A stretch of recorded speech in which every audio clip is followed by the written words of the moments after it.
Hi good evening all. ఈరోజు మనము Sunday vlog చూస్తున్నాము. యాక్చువల్లీ ఈరోజు గ్రహణం ఉన్నందువలన నేను ఈరోజు టెంపుల్కి వెళ్ళాను. సో 6 o'clock లోపల టెంపుల్ అన్నిటినీ క్లోజ్ చేస్తారు కాబట్టి నేను టెంపుల్కి వెళ్ళాను. సో ఆంటీ దగ్గర కావాల్సిన పువ్వులు, అలాగే శివుడికి కావాల్సిన బిల్వపత్రం అంతా తీసుకొని, అలాగే దీపం అంతా తీసుకొని నా ఫేవరెట్ శివుడికి దీపం అంతా వెలిగించి మంచిగా ప్రే చేసుకున్నాను. సో తర్వాత ఈరోజు పౌర్ణమి అయినందువలన సో టెంపుల్లో అమ్మవారికి చాలా బాగా అలంకారం అనేది చేస్తూ ఉన్నారు. సో చూడండి ఎంత బాగా శివుడిని అమ్మవారికి పసుపు కుంకుమలతో మంచిగా అలంకారం అంతా చేస్తున్నారు. చాలా అంటే చాలా హ్యాపీగా ఉన్నింది. సో చూసారంటే ఈరోజు మార్నింగ్ నుంచే ఫుల్ ఎప్పుడో జరిగిన ఎస్కలేషన్స్ అన్నీ కూడాను ఈరోజు కాల్ చేసి మరీ చెప్తూ ఉన్నారు ఆఫీస్ నుంచి. సో చూడండి, సో అమ్మవారికి అయితే చాలా మంచిగా అలంకారం అంతా చేసి మంగళారతి అంతా ఇచ్చున్నారు. చాలా అంటే చాలా ప్రశాంతంగా ఉన్నింది. నేను మీకు కంటిన్యూ చేస్తాను యాక్చువల్లీ ఈరోజు ఏం జరిగింది ఏమి అంతా కూడాను, ఈరోజు ఎలా పోయింది అంతాను.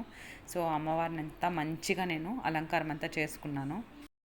సో అమ్మవారిని అంతా మంచిగా అంతా అలంకారం అంతా చేస్తున్నారు. మంచిగా ప్రే చేసుకొని నా బాధలన్నీ అమ్మవారి దగ్గర శివుడి దగ్గర చెప్పుకొని, తర్వాత నాకు అంకల్ ఈరోజు కాలభైరవుడి దగ్గర ఉంటే మాల ఒకటి ఇచ్చున్నారు. ఈరోజు వేసుకో మంచిది, మంచి జరుగుతుంది అనేసి చెప్పారు.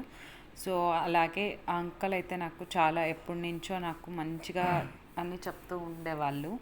సో అలాగే నేను ఇంటికి వచ్చేటప్పుడు కొంచెం పూలు అవి అన్నీ తీసుకొని వచ్చి ఇంట్లో కూడా 6 o'clock లోపల అయినా పూజ చేయాలనుకున్నాను. బట్ ఇంటికి వచ్చే లోపల లేట్ అయిపోయేసింది. సో 6:30 లోపల నేను పూజ అంతా చేసుకున్నాను. సో పూజ అంతా చేసుకునేసి మంచిగా ప్రే చేసుకొని చూడండి కొత్త కృష్ణ అండ్ రాధా ఇంటికి వచ్చున్నారు. సో నేను ఆ వ్లాగ్ కూడా మీకు అప్లోడ్ చేస్తాను నెక్స్ట్ వీడియోలో.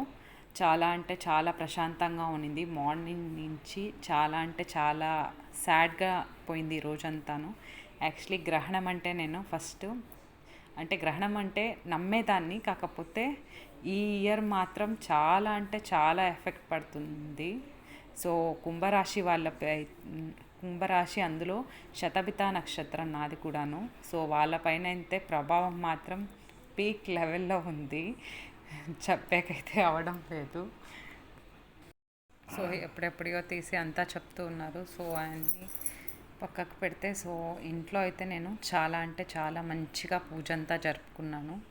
సో నాకు ఎందుకో శివుడు అంటే చాలా ఇష్టం. కాకపోతే ఈ మధ్య ఎక్కువ అమ్మవారికి కూడా చాలా అంటే చాలా ఇష్టం అవుతున్నారు, ఎందుకని తెలీదు. సో ఎక్కువ ఆమెకి ఎక్కువ పూజ చేయాలి, మంచిగా అలంకారం అంతా చేసుకోవాలి అనేసి అనిపిస్తూ ఉంది. సో చాలా అంటే చాలా హ్యాపీగా ఉన్నింది. మార్నింగ్ నుంచి నేను పడ్డ బాధలన్నీ కూడా ఈ టెంపుల్కి వెళ్ళి ఇంట్లో వచ్చి పూజ చేసుకున్న తర్వాత చాలా అంటే చాలా ప్రశాంతంగా హ్యాపీగా ఉన్నింది. సో నాకు నచ్చిన మంత్రం అంతా చెప్పుకొని లక్ష్మీ అమ్మవారిది అంతా మంచిదంతా చెప్పుకొని మంచిగా అమ్మవారిని అంతా ప్రే అంతా చేసుకున్నాను. సో చాలా అంటే చాలా హ్యాపీగా ఉన్నింది. సో మార్నింగ్ నుంచి అసలు ఏం జరిగింది అంటే ఎప్పుడో జరిగిన ఎస్కలేషన్స్ అంతా ఈరోజు అన్నీ ఒకటిపైన ఒకటి చెప్తూ కాల్ చేస్తున్నారు. సండే అయినా కూడా ఈరోజు ఆఫీస్ నుంచి. సో చాలా అంటే చాలా డిసప్పాయింట్మెంట్ అయ్యాను నేను. సో తెలియకుండా మొబైల్ ఎప్పుడు పగిలిపోయిందో కూడా తెలియలేదు, ఎప్పుడు కింద పడి పగిలిందో కూడా తెలియలేదు. సో మొబైల్ కూడా పగిలింది. అసలు అన్ఎక్స్పెక్టెడ్ థింగ్స్ అన్నీ జరిగాయి ఈరోజు. నాకే ఒక్కొక్కసారి అవన్నీ తలుచుకుంటుంటే నవ్వు వస్తుంది, పక్క బాధ అవుతుంది. సో అమ్మవారిని అయితే మంచిగా అంటే మంచిగా నేను ప్రే చేసుకున్నాను. సో నేను ఎప్పుడైనా కూడా ఎంత ప్రాబ్లం వచ్చినా కూడా నేను ఎప్పుడూ బాధ అయితే ఎవరికైనా ఎలా మనం హ్యూమన్ బీయింగ్స్ కాబట్టి మనకి అఫ్కోర్స్ బాధ అయితే ఉంటుంది. కాకపోతే నేను ఎప్పుడు గాడ్ పైన ఎప్పుడు నాకు నమ్మకం. ఎంత పెద్ద కష్టం వచ్చినా నేనైతే నా సెల్ఫ్ దీన్ని నేనైతే మార్చుకోను. ఎంత ప్రాబ్లం వచ్చినా ఎదిరియచ్చు అనే ఒక చాలా అంటే చాలా ధైర్యం నాకు. సో నాకు శివుడిని చిన్నప్పటి నుంచి నేను మీకు ఆల్రెడీ ఓల్డ్ వీడియోస్లో కూడా చెప్పున్నాను. మా ఇంటి ముందు వీరబ్రహ్మేంద్ర స్వామి టెంపుల్ ఉన్నింది. సో నాకు అప్పుడు చిన్నప్పటి నుంచి నాకు శివుడు అంటే చాలా ఇష్టం. అలాగే నేను బెంగళూరులో కాలేజ్ చదివేటప్పటి నుంచి శివుడి దేవస్థానం అవన్నీ కూడా ఎక్కువ నేను పోయేదాన్ని. మండేస్ అయితే నాకు అప్పటి నుంచే అలవాటు. సో దేనికి భయపడను. ఏది జరిగినా కూడా వెళ్ళేసి నంది దగ్గర చెప్తూ ఉంటాను, ఇలా జరిగింది అలా జరిగింది, నువ్వు శివుడికి చెప్పు అన్నట్టుగా. నాకు చాలా ఇష్టం చిన్నప్పటి నుంచి. సో ఇప్పుడు చూసారంటే ఇప్పుడు అమ్మవారు కూడా అలాగే అయిపోతూ ఉన్నారు. సో నాకు ఇప్పుడు ఏ ప్రాబ్లం వచ్చినా కూడా అమ్మవారికి కూడా చెప్తూ ఉన్నాను. సో నాకు ఇలా జరుగుతుంది ఇలా అవుతుంది అనేసి. సో చాలా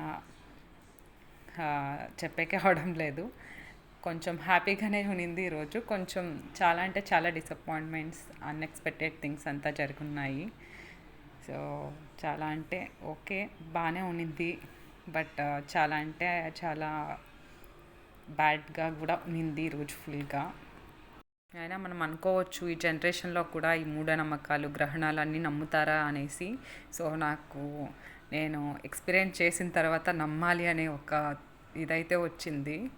సో అయినంత వరకు కుంభరాశి వాళ్ళు ఎవరే కానీ ఏ రాశి వాళ్ళైనా కూడా 9:47 ఆ టైం తర్వాత మీరు యాక్చువల్లీ గ్రహణం టైం వచ్చేసరికి 9:57 నుంచి 12:22 వరకు ఉంటుంది.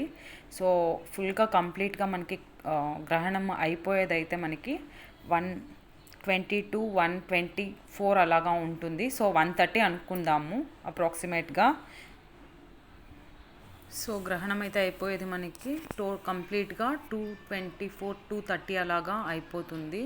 సో అయినంత వరకు ఈరోజు ఏ రాశుల వారైనా కూడాను బయటికి రాకుండా ఉండడమే నాకు తెలిసినంత వరకు మంచిది. సో అయినంత వరకు జాగ్రత్తగా ఉండండి. మీకు ఇష్టమైన ఇంటి దేవుడైనా కానివ్వండి, లేదంటే మీరు కొలుచుకునే దేవుడినైనా కానివ్వండి, ఆ గ్రహణం టైంలో మనం ప్రే చేసుకుంటే మన ఇష్టార్థాలన్నీ నెరవేరుతాయని చెప్తారు. సో అందరూ హ్యాపీగా ఉండాలి అని కోరుకుంటున్నాను. సో ఏదైనా కూడా లైఫ్లో భయపడకండి.